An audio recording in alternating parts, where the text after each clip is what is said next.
Site back here with another team member of Pegasus, Steve. So, Steve, tell us about you, how you arrived, how you got here, and why you joined the team, and then what you bring to the team.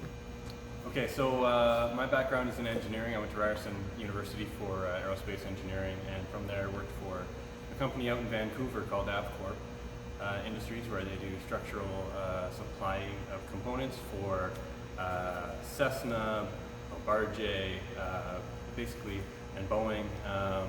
And from there, I started to work for Bombardier in Toronto. I moved out to Toronto and worked for Bombardier for almost 7 years, of which I did 2 years in Montreal on the Global 7000, which is now the Global 7500 aircraft. I started there, and then I also worked on the Bombardier, the Dash 8 program and the CRJ programs in maintenance engineering and reliability engineering.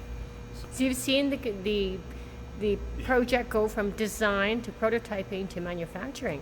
Yeah, that's just it. So I had that experience in Avcorp and in Bombardier. In Avcorp I got the opportunity to work on the Honda jet, which is still not out.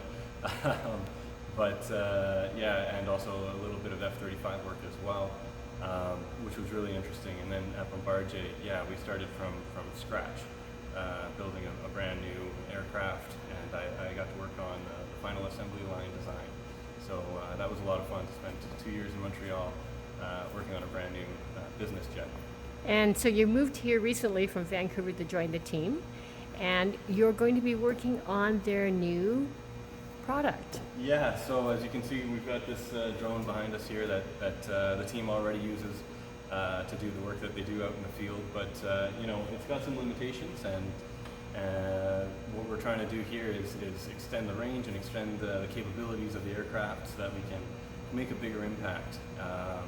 And that's really why I was really excited to join this team, was not only the opportunity to sort of be the lead engineer on designing a new aircraft for Pegasus, but also just the impact that we can make from everything from emergency situations to agriculture and forestry changes.